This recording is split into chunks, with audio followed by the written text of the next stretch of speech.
Düşünməməliyik ki, hə 4 yaşı olsun, 5 yaşı olsun, ondan sonra öyrəşər, ondan sonra kitab alarıq. Yəni bu artıq elə bilirəm ki, gec olacaq. Amma istənilən halda yenə də uşaqda kitaba həvəs oyatmaq mümkündür. Yəni o demək deyil ki, mən körpə yaşında uşaqla məşğul olmamışam, alışdırmamışamsa, indi də heç nə eləməyim. Yox, sonradan da uşaqla yenə də uşaqda daha doğrusu həvəs oyatmaq olar, kitaba sevgi aşılamaq olar.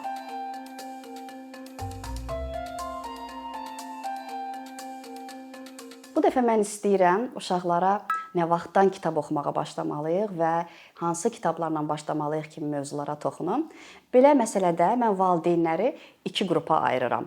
Valideynlər var ki, daim bu suallar ətrafında düşünürlər. Valideynlər də var ki, hələ uşaq balacadır, nə başa düşür, hələ vaxta var kimi fikirlərlə bu məsələləri təxirə salırlar. Amma istərdim deyim ki, gərək biz nəzərə alaq ki, uşaqlar necə ki, körpə yaşından, doğulandan artıq həyatda önəmli olan məsələləri, həyati önəm daşıyan hər şeyi alışqanlıq halına çevirirlər. Yəni körpəlikdən bunları öyrənirlər.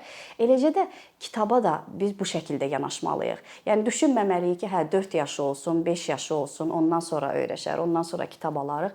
Yəni bu artıq elə bilirəm ki, gec olacaq. Amma istənilən halda yenə də uşaqda kitaba həvəs oyatmaq mümkündür. Yəni o demək deyil ki, mən körpə yaşında uşaqla məşğul olmamışam, alışdırmamışamsa, indi də heç nə eləməyim. Yox, sonradan da uşaqla yenə də uşaqda daha doğrusu həvəs oyatmaq olar, kitaba sevgi aşılamaq olar.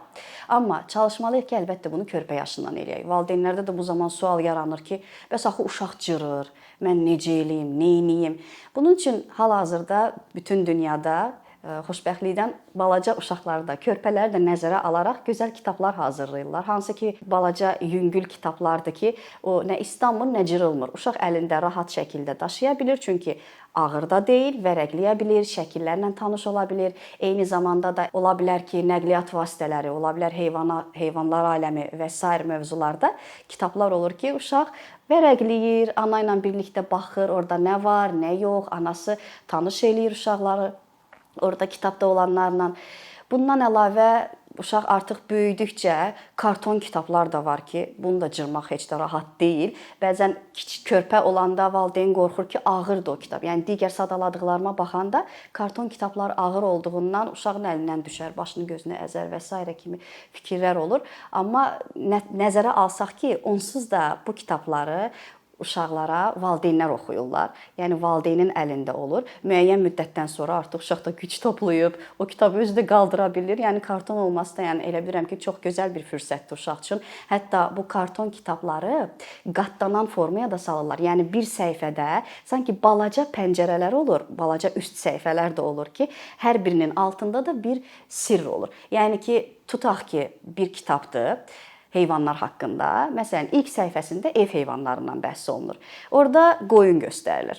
Uşaq o pəncərəni qaldıranda, həmin qatlanan hissəni qaldıranda altında bir əmi oturub qoyunun yununu qırxır. Yəni uşaq bundan öyrənir ki, valideynin də əlbəttə ki, köməyi ilə uşaq öyrənir ki, biz qoyunun yunundan tutaq ki, istifadə edirik. Bundan sap hazırlanır, yorğan döşək hazırlanır və yaxud da inək olan şəklin pəncərəsini açanda orada görünür ki, inəyin bir dənə nənə oturub süd sağır. Biz inəyin südündən faydalanırıq və s. və ilaxır kimi orada məlumatlar var ki, uşaqlar bunu daha rahat şəkildə mənimsəyirlər.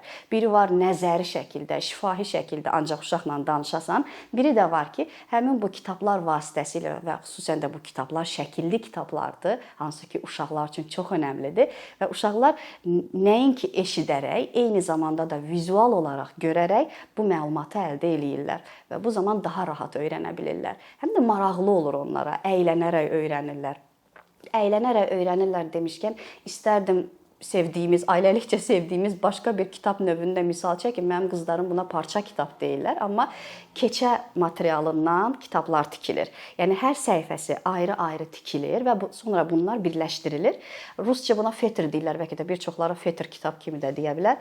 İnteraktiv öyrənmə üsulu, interaktiv kitab hesab olunur və burada necə olur? Səhifələrdə düymələrdən, çırt-çırtlardan, zəncirbənddən, istənilən, yəni ayaqqabıdır, geyimdir, çantalarda olan vasitələr var ki, hər birindən bu kitablarda istifadə olunur. Yəni uşaq elə bil bu kitabla həm də məşğul olur, inkişaf eləyir, nəsə öyrənmiş olur. Məsələn, tutaq ki, kitabın səhifəsi fiqurlara həsr olunub.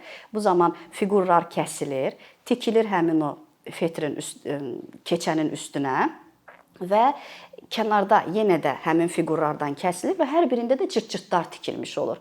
Uşaq digər fiquru, məsələn, dairədirsə, dairənin üstünə yapışdırır. Kvadratdırsa, kvadratın üstünə, üçbucağı və s. Bu kitabın hər səhifəsinə fərqli bir mövzu seçmək olar. Məsələn, bir mövzu planetlər ola bilər, başqa bir mövzu orqanlar ola bilər, rənglər, rəqəmlər, hərflər və s. və ilaxır. Yəni fantaziyanız nə qədər genişdirsə, yəni istənilən mövzu seçib o kitabların səhifələrini hazırlayıb kitab halında tikmək olur. Yəni kiçik yaşlarından uşaqlarda bu şəkildə kitablara həvəs oyatmaq olar. Əylənərək, şənlənərək, o heyvanların səslərini ki, ana onlara uyğun şəkildə təqlid eləyərək çıxarır. Hardasa intonasiyasının səs tonu yüksək olur, hardasa səs tonu aşağı olur, bəlağətli danışır və s. və ilaxır. Ana bütün bunlara diqqət eləyir. Bütün o kitablardakı, yəni şərt deyil ki, bu kitabda ancaq nağıl olsun. Biz uşağa ancaq nağıl oxuyaq.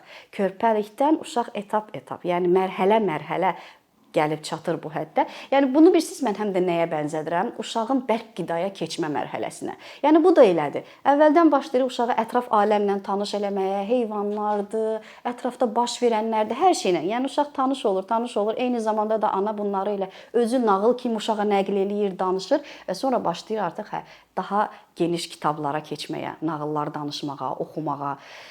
Və bu zaman nəinki artıq digər sadaladığımız kitablar, eyni zamanda da elə kağızdan olan kitablardan da rahat şəkildə istifadə edirlər. Çünki körpə yaşından uşaq əgər ananın yanında dartmağa, cırmağa çalışıbsa, təbii olaraq o uşaq balacadır. Kitabdan hələ necə istifadə olunduğunu yaxşı bilmir. Buna görə də bunda ananın vəzifəsi böyük olur ki, işi böyük olur ki, uşağa hər dəfə biz bunu cırmırıq, biz kitabdan nələrsə öyrənirik kimi mesajlar ötürərək yavaş-yavaş kitabdan necə istifadə olunmasını öyrədir. Və artıq müəyyən yaşa çatıblar, ana rahat şəkildə övladına kağızdan olan kitablardan da nağıllar oxuyacaq və yaxud nağıl olmasın, başqa mövzuda kitablar olsun, uşağı ilə mütaliə eləyərək uşağına təqdim eləyəcək, tanış eləyəcək. Bu şəkildə deməli biz həvəsi oyatmışıq və artıq çalışırıq ki, uşaqlarda bu həvəs yatmasın. Bu zaman nə edirik? Evdə kitab hər tərəfdə olmalıdır. Yəni uşağın əli çatan, gözü görən hər yerdə olmalıdır. Ancaq rəfdə gizlətdiyi kimi olmamalıdır. Və uşaq üçün xüsusi kitabxana da hazırlaya bilərik. Yəni tutaq ki, bizim rəfimiz 3 mərtəbəlidir. Atanın, ananın kitabları yuxarı mərtəbədədir. Aşağı mərtəbədə də uşaqların kitabları olur ki, uşaqlar rahat şəkildə oradan götürə bilirlər. Eyni zamanda uşağın yataq otağında, yatağının ətrafında və yaxud oynadığı yerdə ətrafında kitablar olsa, bu onun üçün çox yaxşıdır ki, gözü görən, əli çatan yerdədir. Və bəlkə atanın işi var, ananın işi var, hal-hazırda onu o kitabı oxuya bilmir. Uşaq özü götürüb elə o şəkilli kitabları vərəqləyərək baxa bilər, kitabı izləyə bilər ki, burada nə idi, nə deyildi, həmin nağılları xatırlaya bilər. Və bəzən olur ki, valideynlər şikayətlənirlər ki, bir çox bəyəndiyimiz kitablar var, amma öz dilimizdə deyil. Bu əslində razıyam. Hamımız istəyirik ki, kitablar öz dilimizdə olsun ki, var. Bayaq sadaladığım kitabları da öz dilimizdə tapmaq mümkündür. Amma digər tərəfdən də körpələr ki, hələ oxumağı bilmirlər. Onlara onsuz da bunu biz oxuyuruq. Əsas odur ki, o kitablar şəkilli olsun və biz onları oradan oxuyub, hansı dildə olur olsun, oxuyub övladımıza elə öz dilimizdə də rahat şəkildə təqdim eləyə bilərik. Yəni dil bizim üçün hal-hazırda, yəni nə qədər ki uşaq körpədir, dil bizim üçün sıxıntı olmaya bilər. Evdə nə edə bilərik? Uşaqlar üçün xüsusi bir güşə hazırlaya bilərik. Çünki uşaqlar sevirlər özlərinə aid bir yer olsun, bir məkan olsun və bunu bəzəsək, düzəsək, məsələn, uşaq əgər qalanı sevirsə, qala halında eləyə bilərik. Yox, əgər tutaq ki, çimərlik mövzusunda eləyə bilərik, pirat buxtası eləmək olar, meşə eləmək olar və s. Və bunun üçün inanın ki, xüsusi nələrəsə ehtiyac da olmur. Məsələn, elə uşaqlar özləri də hazırlayırlar. Yəni öz təcrübəmdən irəli gələrək deyirəm ki, 2 dənə oturacağı qoyurlar. Halbuki biz onlara xüsusi çubuqlardan belə çadırlar düzəltdirmişdik. Amma onlar 2 dənə stulu qoyurlar, üstündən də bir dəsmal atılır. Onu özlərinə ayrıca bir məkan kimi hazırlayırlar və bu onlara böyük zövq verir. Çimərlik mövzusu seçmişiksə, orada çətir yerləşdirmək olar, gün çətiri, bir vedrə yerləşdirmək olar, içinə kitablar da qoymaq olar ki, uşaqlarla ancaq məsələn, tək orada yox əlbəttə ki, evin istənilən yerində hər yerdə oturub kitab oxumaq olar, amma xüsusi bir güşə kimi ayıranda da bu da ayrıca bir məna qatır. Bundan əlavə nə etmək olar? Uşaqlara əgər tutaq ki, nağılı oxuduq, Həmin nağılda sözü gedən heyvanlarla canlı şəkildə tanış eləmək olar. Bəlkə həyətdə, bəlkə zooparkda, kənd yerində isə aparıb kənddə tutaq ki, 3 donuz balası nağılını oxumuşuq, orada aparıb kitabı da özümüzlə götürürük, uşağı da özümüzlə götürürük. Ay bax bu həmin donuzlardır. Bax görsən bu kitabdakıdır. Yəni uşaq bu şəkildə kitabla birlikdə başa düşür ki, həyatımızda kitab da var. Yəni kitab da bizim yanımızdadır, əhatəmizdədir. Yəni bu qeyri-adi bir şey deyil. Buna alışır uşaq. Bundan əlavə nə etmək olar? Biz nağılları oxuyandan sonra istəyir ata oxusun, istəyir ana oxusun, oxuduqdan sonra şəkillərini çəkirik. Qəhrəmanların şəklini ya da nağılı necə görürlərsə o şəkildə təsvir edirlər. Hətta keçən dəfəki videomuzda mən oxucu gündəliyi tutmağı da təklif eləmişdim ki, valideynlər bunu da eləsinlər ki, gələcəkdə uşaq vərəqləyəcək, baxacaq ki, mən filan yaşımda hansı nağıl oxumuşdu və mən onu necə təsvir eləmişdim. Bu dəfə onu yenə də elə daha da genişləndirib əl işləri də düzəltmək olar, yəni applikasiyalar da hazırlamaq olar. Məsələn, elə 3 donuz balası nağılını deyək, biz onu qızlarımla oxuyandan sonra düşüb həyətdən saralmış otlar yığmışdıq samandan ev düzəltmək üçün. Çılı-çırpı, budaq yığmışdıq ki, taxtadan ev düzəltmək üçün, kərpicdən ev düzəltmək üçün də evdəki süngərləri dördbucaqlı formasında kəsib və bunları silikon kley vasitəsilə kartonlara yapışdırıb 3 dənə fərqli ev hazırlamışdıq. Uşaqlar da, daha doğrusu böyük qızım donuzları özü çəkmişdi, bacardığı kimi canavar çəkmişdi və biz o nağılı əməli başda canlandırmışdıq. Və yaxud da kağızdan həmin qəhrəmanlar, o nağıl olmasın, başqa bir nağıl olsun, qəhrəmanların formaları kəsilir, gecə vaxtı divara kölgə salaraq, işıq tutaraq, yəni kölgə teatrını hazırlamaq olur nağılı, həmin nağılı teatrlaşdırmaq olur. Və bunlar uşaqlara həqiqətən də maraq verir, maraqlı gəlir, zövq verir. Kənardan adam özü də izləyir, adamın özünə də, yəni böyüyə də, ataya da, anaya da böyük zövq verir. Hətta deyərdim ki, uşaqlara alın üçün fənər də almaq olar. Taxırsan, uşaq əgər artıq özü də oxumağı bacarırsa, o yaşa çatıb ki, oxumağı bacarır, uzanır, oturur çarpayısında fənəri ilə birlikdə oxuyur. Başqa bir nümunə də çəkmək istərdim. Yenə də təcrübəmizdən irəli gələrək biz uşaqlara kitabı oxuyuruq. Bundan sonra başlayırıq o əsərin filmini axtarmağa.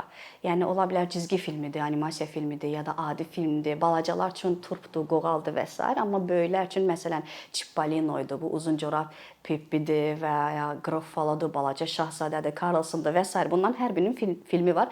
Düz əlbəttə ki, Azərbaycan dilində hər biri olmur, amma əgər xarici dil bilirsinizsə, yenə də izləmək böyük maraq verir. Həm də ki, baxırsan ki, uşaq artıq kitabla, əsərlə filmi müqayisə eləyir. Deyir ki, axı burada belə deyir, amma kitabda belə idi. Axı burada görüntüsü belə idi, amma kitabda belə idi. Və o zaman yenə də başlayırsan bunu müzakirə eləməyə və kənardan düşünürsən ki, bu necə gözəl bir şeydir ki, yəni uşaq artıq özü analiz eləməyə bacarır. Yəni sən onun artıq diqqətini, onun yaddaşını da həmin an gözdən keçirirsən ki, deməli əsəri oxuyanda uşaq hər şeyə necə diqqət yetirib ki, bu gün filmini izləyəndə də bütün bunları götür-qoy eləyə bilir. Və bu şəkildə uşaqlar kitablarla iç-içə olurlar, uşaqlar kitablarla birlikdə olurlar. Və nəinki adi oxuduğumuz kitablar, eyni zamanda audio kitablar da məsləhət görərdim ki, imkan verək uşaqlar dinləsinlər. Yəni tək ananın, tək atanın səsindən yox, eyni zamanda da başqa birinin intonasiyası ilə də dinləsinlər. Bu onların nitqinin daha da yaxşı olmasına, daha da gözəl formalaşmasına kömək eləyəcək ki, heç də az önəm daşımır. Bütün bu sadaladıqlarımız hamısı bizə yardım eləyir ki, uşaq artıq kitab oxuma alışqanlığını qazanmış olur. Yəni eyni zamanda da körpəlikdən ki, ana, ata uşaqla kitab oxuyur və burada ana ilə, ata ilə, yəni valideyn və övlad arasında bağ da möhkəmlənir. Həm bu bağa töhfə verilmiş olur, yəni kitabın oxunması, həm də eyni zamanda da uşaqda belə bir gözəl alışqanlığın yaranmasına səbəb olur. Yəni əsas olan zövqlə eləməkdir, əzab vermədən, incitmədən, məcbur etmədən. Yəni bəzən olur ki, valideynlər istəyirlər uşaq oxusun, çox oxusun, çox oxusun.